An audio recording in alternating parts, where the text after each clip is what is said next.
Hey guys, what's going on? Cody from It's Bussin' Bussin'. Today we're gonna go over the elusive and difficult and unnecessarily stressful process of getting your schoolie titled in your home state. First off, you can disregard this video if you have a title, a motorhome title, and a bill of sale for the schoolie that you just purchased. You can just go to your local DMV and say, I have a motorhome title and I have a bill of sale, and you're good to go. If that's you, go ahead, do your thing. Thanks for watching. Go ahead and give a thumbs up if you're feeling it. If not, don't. If that is not the case for you, then you're gonna wanna look into what we call, or what the schoolie forums call the Vermont method. So what is the Vermont method and why do people use it? I guess I'll go into why first because it makes more sense as to why you would want to do the Vermont method. So a lot of school buses that you purchase, mine included, came with a commercial title. The issue therein lies that you're gonna take a commercial title, try to register it in your home state, and they're going to be like, okay, well, do you have a CDL? And 95% of schoolie owners out there who want to use it as a motorhome don't have a CDL. If you have a CDL, again, you're good to go, but then you'd have to register it as a commercial vehicle and you'd have to pay commercial insurance, and you don't want to have to deal with that. So you're going to want to convert your school bus title to a motorhome. The reason a motorhome is because you can just drive a motorhome with a regular driver's license, assuming that it's under a certain weight. I think it's like 30,000 pounds. You're good. That's why you see a lot of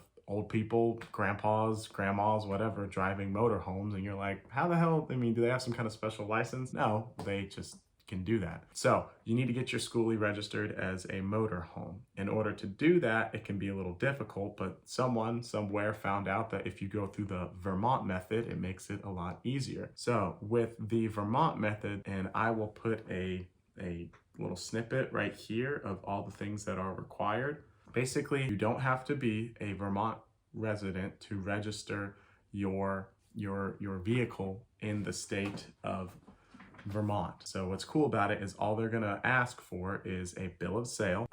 You have to fill out a form called a VD-119 right here. And then from there, you'll have to pay, I think, a 6% tax on whatever you paid for it, and also like a $76 registration fee. I put that I got my schoolie for $500. I definitely paid $500. I just said that it needed to be worked on. So that can be up to viewer discretion. So all I did was I went ahead and sent them over the original bill of sale, filled out my forms. And I gotta say, the people over in Vermont DMV are just the nicest folks you've ever talked to. They're familiar with this method, and I think they do this on purpose because it brings in revenue for the state. I told them I had a school bus. They said, okay, you're gonna need this form, this form, this form. It was super simple. So again, I'll go ahead and flash that up on the screen right there. Hey guys, I wanted to add in one more thing. So whenever you're sending your stuff off to DMV, one of the other things that you need to send over to the DMV is what they call like an itemized list. So what you're basically going to want to write down. And it was super simple. All I did was write down on a piece of paper, I, Cody Bernier, am converting my school bus to a motorhome. And you need to write down at least 4 of the 6 items. I'm going to put up the 6 items right here. All I did was say that I have, I think, like a refrigerator, icebox, stove, and a self-contained toilet. All I did was write that down, and you just need 4 of the 6 items. It basically just proves the fact that you're not going to use the school bus for transporting children and that you are in fact going to convert it into a motorhome. So just figured I'd add that in there. Just put that note along with all the other stuff that you're going to send off to Vermont to prove that it's not going to be a commercial vehicle anymore. It's going to be a motorhome, and then you get all the stuff from Vermont. So just wanted to add that in there real quick. 2 weeks later, I got my Vermont license plates in the mail, and I got my Vermont registration. So basically in that registration, it gave me the stickers for the bus, or for the plate. So at that point, I have a registration and plates for my bus, for a motorhome. So you're gonna then want to go to your respective states DMV. I live in South Carolina, so I went to the South Carolina DMV. You're gonna want to say to them verbatim, I want to register my motorhome in this state. My motorhome is coming from Vermont. Vermont is a no titling state. Okay, so what does that mean? in the state of Vermont, if your vehicle is 15 years or older, in which case I had a 2004, so I didn't need to send them a title.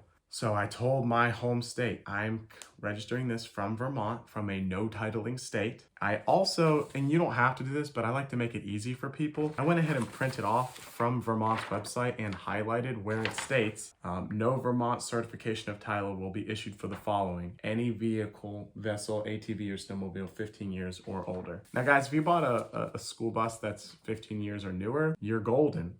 You still go through the Vermont method. Vermont will send you a title, a Vermont title, and then you take that Vermont title and registration, go to your local DMV, and you'll be good to go. So you don't really have to worry about that. So whether it's 15 years or newer, you'll get a Vermont title, and then you can take that title and go to your home state, you'll be good. If it's 15 years or older, it's the same exact method. You just want to reiterate to them, I don't have a title. That's okay. It's coming from a state in which they do not issue a title. And also, don't call it a school bus. I mean, you can, but you're going to confuse them because school buses are commercial vehicles technically. So you're going to want to refer to your school bus as a motorhome, okay? Because remember, in Vermont, in the eyes of Vermont, you have a motorhome. You have a registration plates for a motorhome.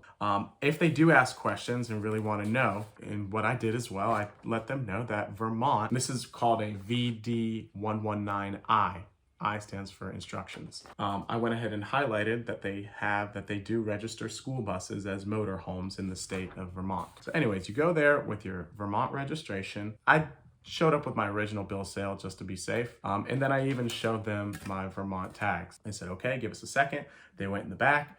They printed out some forms from the Vermont DMV website, which I have right there. I could have given it to them, but they printed it off. They included that in my packet, sent it off to the state, and she said, give us 14 to 21 days. This thing came in 10 days. We have our South Carolina title for my bus, which is a motorhome. So now it's going to be really easy whenever I want to make this thing road legal. I'm going to have all the legal paperwork. I'll have a title, and with the title, that means that I can get insurance. I don't want to do it right now because I'm still working on the bus, but you can get insurance, and then from there you can get tags, and then I'll be completely road legal. So to reiterate one more time, you're going to want to get a bill of sale from the person that you bought it from. If your vehicle's 15 years or older, don't even worry about getting a title from them. Get a bill of sale. Verify the VIN to make sure they didn't steal the damn thing, but I don't think that would be an issue. So get the original bill of sale. You're then going to want to go to the South Carolina DMV website. Here are the things that you need. Fill out a form VD119 for your application, send in your original bill of sale, pay your 6% tax, pay a $76 registration fee. You will get all that sent to Vermont. Vermont then sends you back your plates, your registration, and then with your plates and your registration and your original bill of sale, which they send back to you, you're going to want to go to your home DMV, let them know, I want to register my motor home from Vermont. Here's the registration. Here's the plates. Vermont is a no titling state if it's older than 15 years. If it's newer than 15 years, then just show them your Vermont title and your Vermont registration and your Vermont plates, and they should be able to issue you a title. Some states will do it right then and there. My state took 14 to 21 days. So I know that this is a lot to take in. It's really not that difficult. If you guys enjoyed this video, go ahead and give it a like, give it a subscribe. Turn on notifications. If you want to turn on notifications, great. If not, I understand. It's 2023. Everyone's getting notified. I got notified the other day when my pizza went in the oven at Domino's. So if you don't want to put in notifications, I understand. If you do, that would mean the world to me. If you guys enjoyed this, feel free to put a like, subscribe. More content's on the way. And yeah. Happy schooling. Happy schooling. School happily. Happily school. School in a happy way. All right, bye.